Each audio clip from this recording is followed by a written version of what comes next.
Andy Gibb made history as the first solo artist whose first 3 singles hit #1. He dated Victoria Principal, co-hosted Solid Gold, and by 30, he was gone. The world blamed drugs and heartbreak, but his daughter Peta stayed silent for nearly 40 years. In 2024, she finally revealed the truth about her father's final years, shocking even those closest to him. At 6 months old, the family moved to Australia, constantly locating between. Music stayed close. At 13, Barry gave Andy a guitar. Music stayed close.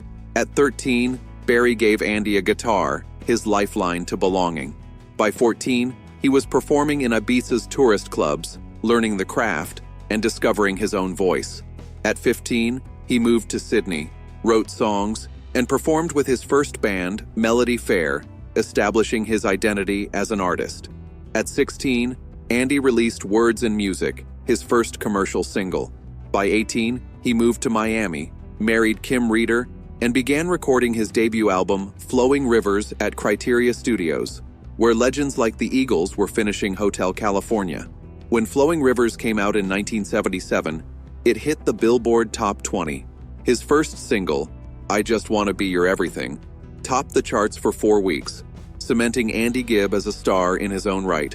At just 19, Andy Gibb became the youngest solo male artist to top the Billboard Hot 100.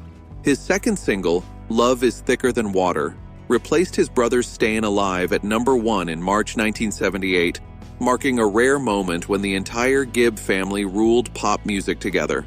His rise was fast, historic, and intense. By winter 1977, Andy was proving he was more than just the youngest Gibb.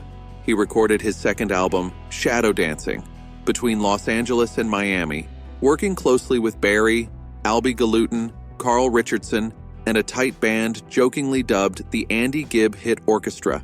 The title track exploded, topping the Hot 100 for 7 weeks and selling over 2.5 million copies in the US. At 20, he became the first solo artist to have his first 3 singles reach #1, surpassing even his brother's hits. The album went multi-platinum, and other singles, like Everlasting Love and Our Love Don't Throw It All Away, also hit the top 10. But behind the fame, pressure mounted. Andy's personal life was unraveling. He had married Kim Reeder in 1976, but cocaine soon became his first love. They divorced just 10 days before their daughter Peta was born in 1978, leaving him distant and unavailable as a father. Romantic chaos followed. In 1978, he dated Marie Osmond, but their relationship collapsed under his drug use and obsessive behavior. Then came Victoria Principal in 1981, a 31-year-old TV star. They were Hollywood's brightest couple for 13 months, but she gave him an ultimatum: drugs or her. Andy chose drugs.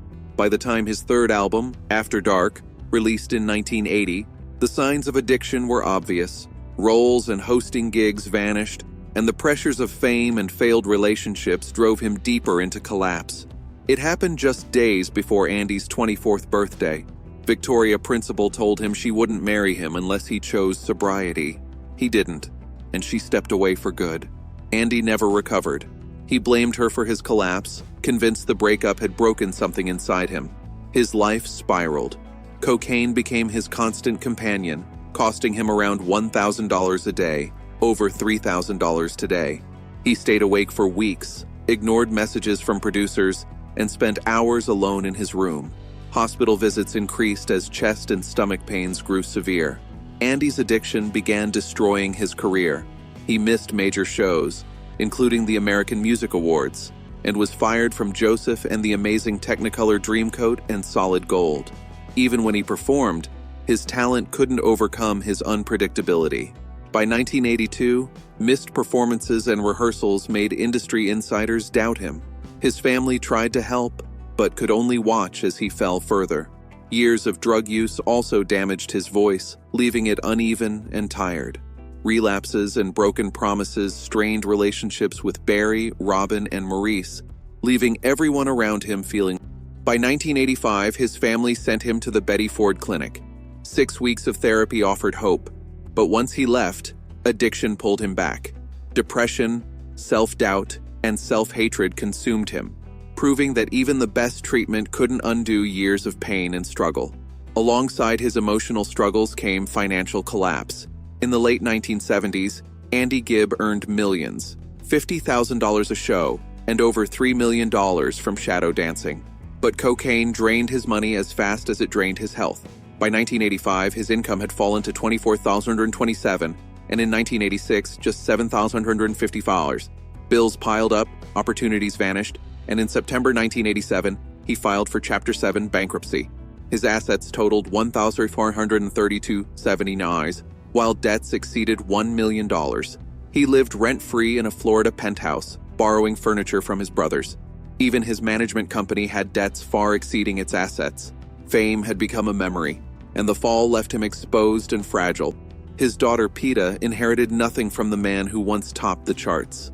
In January 1988, Andy tried one last comeback. Island Records offered a new contract, arranged by Barry, but anxiety and self-doubt took over.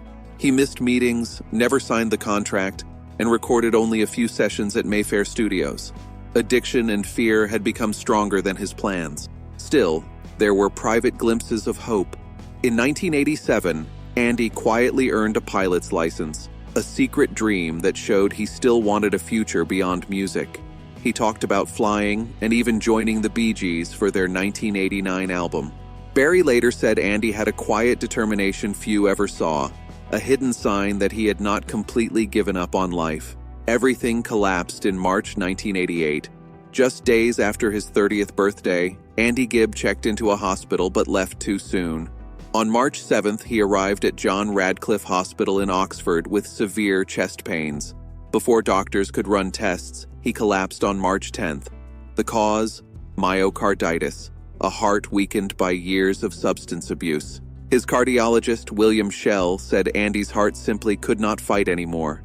He had been sober for over a year, but the damage was permanent. Fans were shocked. He had been working on new music. His family felt the loss like a final blow, believing he had been close to turning a corner.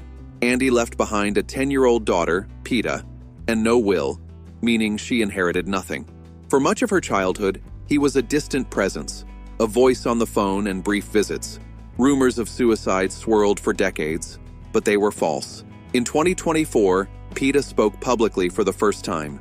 She revealed her father did not die from heart disease alone. He died because he hated himself.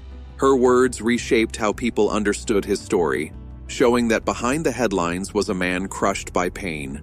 In January 2024, she launched the official Andy Gibb website, filling it with unseen photos and memories. With the family's support, fans embraced it, seeing Andy not just as a tragic figure, but as someone who loved deeply. If you enjoy classic Hollywood stories, timeless glamour, and legendary stars, make sure to like this video and subscribe to the channel. Share your favorite old Hollywood icon in the comments, or tell us who you'd love to see featured next. Turn on notifications so you never miss a new deep dive into Hollywood's golden age.